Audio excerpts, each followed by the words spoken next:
मैं हूं अशोकन, इंडिया का सबसे बड़ा UFC fan and welcome to my channel. कल यूएफसी 249 देखे हम लोग, बहुत मज़ा आया, बहुत कुछ सीखने को मिला, बहुत कुछ सोचने को मिला। हालांकि हमको बुरा लगा कि टोनी फर्गुसन ऐसे हार गए थे, मगर खेल में हार जीत होती है, नो प्रॉब्लम। तो आज मैं अपने कुछ ख्याल, कुछ सोच आपसे शेयर करने वाला हूँ। शायद गलत भी हो सकते हैं, मगर आप सुनाइए। आपका कमेंट पढ़ने में बहुत मज़ा आता है मेरे को। ऐसे ही कमेंट करते रहिए, ऐसे ही सपोर्ट करते रहिए। बहुत मज़ा आया पढ़ के, और ऐसे ही डिस्कशन आगे चलता है। तो मैं आज इस वीडियो में तीन इंडिविजुअल, तीन आदमी के बारे में डिस्कस करूँगा। जस्टिन गेजी, खबीब और टोनी फर्गुसन।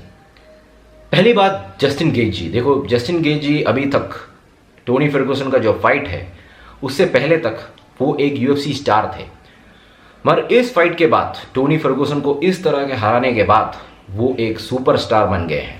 अच्छा है, उनके लिए बहुत अच्छा हुआ है। Tony Ferguson, I mean Justin Gaethje के लिए, जस्टिन गेजी के लिए बहुत अच्छा हुआ है। Second, Khabib. यार, खबीब के लिए भी नुकसान कुछ नहीं हुआ है, अच्छा हुआ है। और मैं देख रहा हूँ खबीब वर्सेस जस्टिन गेजी, अगर ये फाइट होगा रमज़ान के बाद, तो मुझे नहीं लगता कि खबीब को उतना डिफिकल्ट पड़ेगा। हाँ, खबीब काफ़ी मेहनत करेंगे, वो तो वैसे ही करेंगे वो, मगर जस्टिन गेजी को मेरे ख्याल से आराम से हरा देंगे। देखो, आजकल प्रेडिक्शन करना भी डर लगता है, क्योंकि जब कल जो हालात हुआ टोनी फर्गुसन के साथ, उसके बाद प्रेडिक्शन करना भी डर लगता है।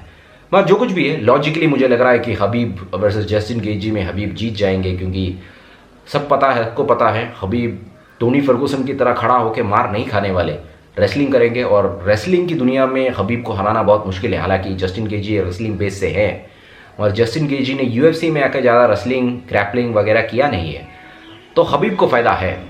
और खबीब ने सही टाइम पे सही डिसीजन लिया है। देखिए, जब कोविड का जो प्रॉब्लम हुआ था, तो उनके टीम ने सही डिसीजन लिया, बैकआउट कर दिया और अपने गांव चले गए दागिस्तान में। मेरे हिसाब से तो एक सही डिसीजन था। ठीक है। टोनी फर्गुसन, यार टोनी फर्गुसन के लिए बहुत बहुत बहुत बहुत बुरा हुआ। जो हुआ वो होना नहीं चाहिए था, क्योंकि पता नहीं अभी जो वक्त ने, जो कल का जो फाइट था, उनको कहाँ पे आकर खड़ा कर दिया। कहाँ पे थे वो और कहाँ पे आके खड़ा कर दिया। ठीक है, जो कुछ भी है, टोनी फर्गुसन का नुकसान हुआ है, क्योंकि बहुत सारे रीजंस हैं। मैं कुछ इंपॉर्टेंट रीजन आपको बताता हूँ। टोनी फर्गुसन ने कंटिन्यूसली 11 to 12, सही है ना, 11 to 12 फाइट्स कंटिन्यूसली जीते थे, और वो चैंपियनशिप टाइटल के लिए हकदार थे। अगर ये जस्टिन गेजी वाला फाइट नहीं होता, तो टोनी फर्गुसन वर्सेस हबीब का जो फाइट था, लॉजिकली सही था एकदम। और टोनी फर्गुसन वर्सेस हबीब में कुछ भी हो सकता था। हाँ, हबीब जीत जाते तो क्या हुआ, टोनी हार गए, कोई प्रॉब्लम नहीं भाई, खेल में हार जीत होती है। टोनी जीत जाते, हबीब हार जाते, कोई बात नहीं यार। दोनों फिर रिटायरमेंट के बारे में सोचते, या फिर बहुत सारी पॉसिबिलिटीज है। मगर हमको मज़ा आता, कंपनी को भी मज़ा आता, और दोनों फाइटर्स को भी मज़ा आता। क्यों, ये इसके बारे में बताता हूँ मैं आपको। तो ये सब पॉसिबिलिटीज अभी ख़त्म हो गई है। अभी देखो यार, जिस तरीके से जस्टिन गेजी जीते हैं, उन्होंने प्रूव कर दिया कि अभी नेक्स्ट चैंपियनशिप टाइटल के लिए जस्टिन गेजी ही हकदार हैं। अभी टोनी फर्गुसन वर्सेस खबीब का जो आइडिया था, वो जो आग था वो बुझ गया है। बिल्कुल जस्टिन गेजी हकदार हैं, और खबीब भी यही कहेंगे अभी। तो टोनी फर्गुसन का बहुत नुकसान हुआ है।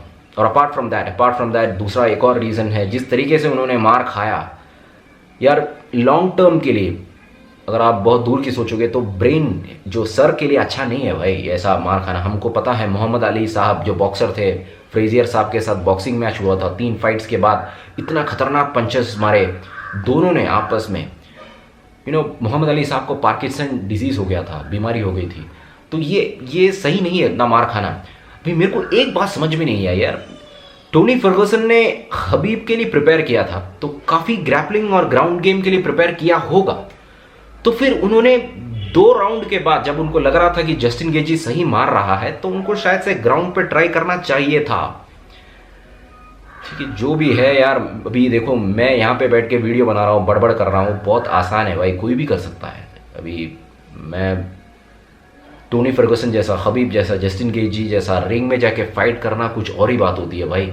और आप यूएफसी के बारे में भूल जाओ, यूएफसी तो हाई लेवल का ग्लोबल फाइट है। मैं अपनी स्टेट और डिस्ट्रिक्ट लेवल फाइटिंग के बारे में सुना। आपको एक्सपीरियंस होगा, अगर जो कोई भी फाइट करता है इसमें, जो मेरे सब्सक्राइबर्स में, जब आप रिंग में जाते हो दिल धक धक करने लगता है, ऐसा लग रहा है जैसे दिल फूट जाएगा।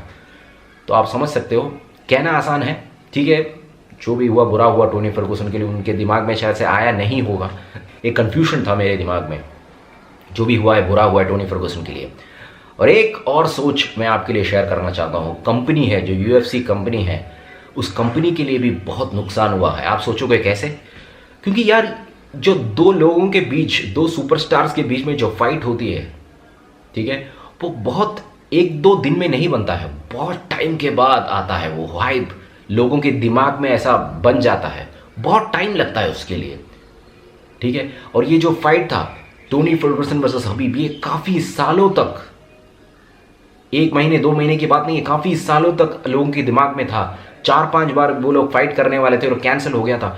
तो इससे बहुत फ़ायदा हो रहा था, जो हाइप था, जो आग था, वो एकदम जल रहा था। देखो हबीब वर्सेस कॉनर का जो फाइट था, अभी मैंने पहले भी कहा है, ये UFC के रिकॉर्ड में सबसे ज़्यादा कलेक्शन वाली फाइट थी। शायद उस रिकॉर्ड को भी ब्रेक करती ये फाइट, टोनी फर्गुसन वर्सेस हबीब, ठीक है। इसलिए कंपनी को नुकसान हुआ है, क्योंकि अभी टोनी फर्गुसन वर्सेस हबीब जैसा फाइट कुछ है ही नहीं, अभी पॉसिबिलिटी है ही नहीं। तो अभी क्या करेंगे? कंपनी बहुत कमा सकती थी, रिकॉर्ड कलेक्शंस होता, सारे दुनिया के सारे लोग इस फाइट को देखते, टोनी फर्गुसन वर्सेस हबीब। और दोनों जो फाइटर हैं, हबीब और टोनी फर्गुसन, दोनों अच्छा पैसा कमा सकते थे। तो ये मेरे कुछ सोच थे, ये मेरे कुछ ख्यालात थे जो मैं आपसे शेयर करना चाहता था। अब आप सुनाइए।